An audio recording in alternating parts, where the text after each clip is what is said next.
मैं राजीव जी से एक सवाल लेना चाहती हूँ, बहुत देर से अपनी बारी का इंतजार कर रहे हैं। राजीव जी, मैं आपसे ये जानना चाहती हूँ सर, ये बहस जिस दिशा में बढ़ रही है, ये जो आरोप प्रत्यारोप का खेल खेला जा रहा है, इसमें विपक्ष की तरफ से साफ तौर पर यह कहा जा रहा है कि साहब दरअसल कंधे का इस्तेमाल, नाम का इस्तेमाल मुसलमानों का किया जा रहा है, निशाना कांग्रेस पर साधा जा रहा है, लेकिन जो बड़ी साजिश बीजेपी की तरफ से रची जा रही है वो इस देश के दलित, आदिवासी, अन्य पिछड़ा, अल्पसंख्यक, महिला, सबका हक छीनकर वही जो आरोप विपक्ष लगाता है ना, अपने दो मित्रों को देने की ये पूरी जुगत है। राजीव जी, देखिए रोमाना जी, दुनिया की एक बड़ी आर्थिक शक्ति के तौर पर भारत का उदय हो रहा है। हाँ जी।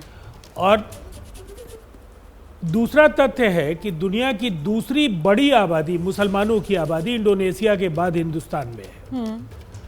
और इस आबादी को किसी एक पॉलिटिकल पार्टी की सरपरस्ती में अगर ऐसा लगता है कि उनके साथ न्याय हो गया तब तो कोई बात नहीं, लेकिन अगर वो आज़ादी के पिछले 77 वर्षों को देखेंगे तो आज भी मुसलमानों की आर्थिक, शैक्षिक, राजनीतिक जो सामाजिक हैसियत है वो उस तरह नहीं है जो उनकी कुर्बानियां इस देश की आज़ादी से लेकर भारत के नवनिर्माण तक है।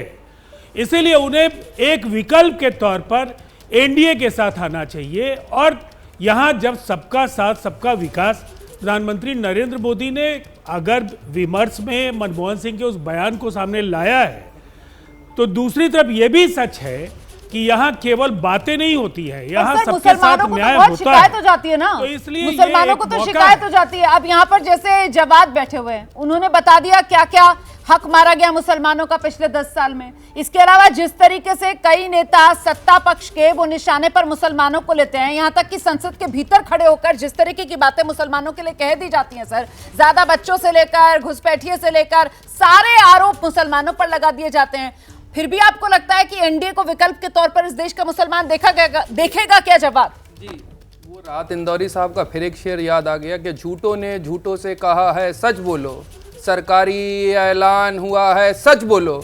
और पार्टी के अंदर झूठों की एक मंडी है, पार्टी के दरवाजे पे लिखा है सच बोलो।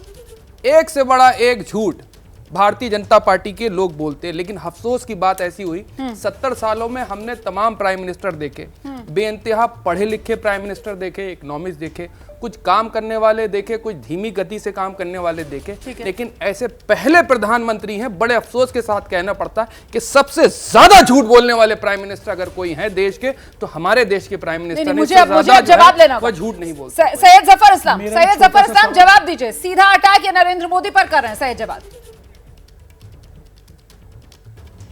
देखिए, इन्हें अपने आईना में खुद देख लेना चाहिए। जो 70 साल की बात कर रहे हैं उसमें कौन सी सरकार रही है और मुस्लिम समाज कहाँ केस को नहीं, हम अटल बिहारी वाजपेयी जी के बारे में कोई टीका टिप्पणी नहीं करते, वो भी देश के प्राइम मिनिस्टर रहे जफर साहब। और एक मुस्लिम समाज के हालात मुस्लिम समाज के हालात कैसे हो गए?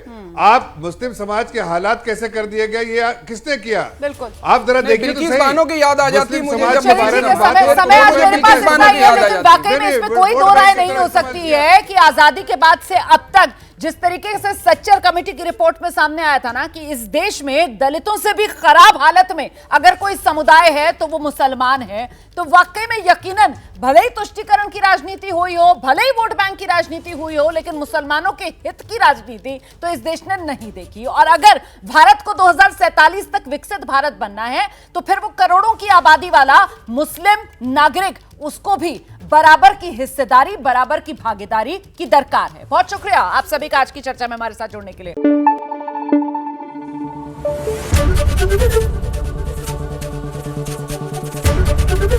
एबीपी न्यूज आपको रखे आगे।